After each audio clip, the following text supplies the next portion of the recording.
माननीय अध्यक्ष महोदय, किसी भी राष्ट्र के विकास में उसके प्रत्येक नागरिक की हिस्सेदारी की एक अहम भूमिका होती है और प्रत्येक नागरिक को अपने संवैधानिक कर्तव्यों का पूरी निष्ठा से पालन करना चाहिए। यह बात सभी स्वीकार करते हैं कि तीव्र गति से देश का विकास हो। जब देश का विकास तीव्र गति से होगा तभी देश का हर नागरिक समृद्ध और खुशहाल रह सकेगा। इसके लिए यह आवश्यक है कि हम सही सरकार का चुनाव करें और राष्ट्र के विकास में अपना योगदान करें। वोट देना प्रत्येक नागरिक का कर्तव्य है, लेकिन चुनावों में देखने में यह आता है कि जनता में चुनावों के प्रति अधिक उत्साह नहीं होता और मतदान का प्रतिशत काफ़ी कम रहता है। जनता को चुनावों के प्रति उदासीन नहीं रहना चाहिए, क्योंकि देश का भविष्य जनता के द्वारा चुने गए प्रतिनिधियों के हाथ में होता है। इसलिए जनता को अपने प्रतिनिधियों को खूब सोच समझकर पूरी ईमानदारी से चुनना चाहिए।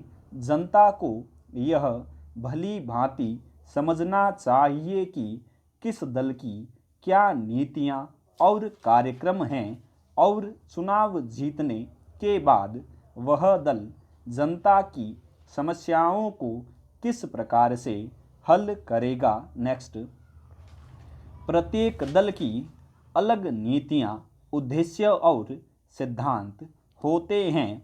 विभिन्न दलों द्वारा देश की समस्याओं को हल करने के लिए जो उपाय बताए जाते हैं उनका भी जनता को तुलनात्मक अध्ययन अवश्य करना चाहिए, क्योंकि दलों की नीतियों और उनके द्वारा समस्याओं के बताए जाने वाले हल का प्रभाव जनता पर ही पड़ता है। उम्मीदवारों को चुनते समय उनकी योग्यता का भी ख्याल रखना चाहिए।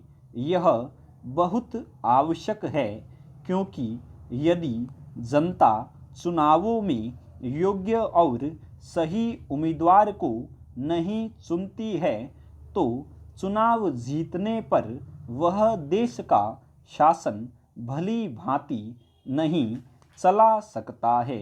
चुनाव जीतने के बाद सरकार बनने पर जनप्रतिनिधियों को देश का शासन सही प्रकार से चलाने एवं देश की बड़ी बड़ी समस्याओं को हल करने के लिए बहुत महत्वपूर्ण निर्णय लेने पड़ते हैं और बड़े बड़े अधिकारियों के साथ काम करना होता है।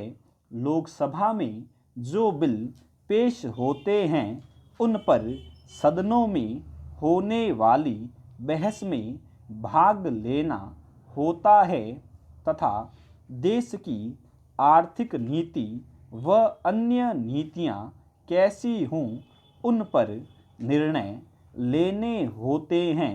यदि जनता अपने उम्मीदवारों का चयन ठीक प्रकार से नहीं करेगी तो वे ठीक प्रकार से देश का शासन नहीं चला पाएंगे। स्टॉप।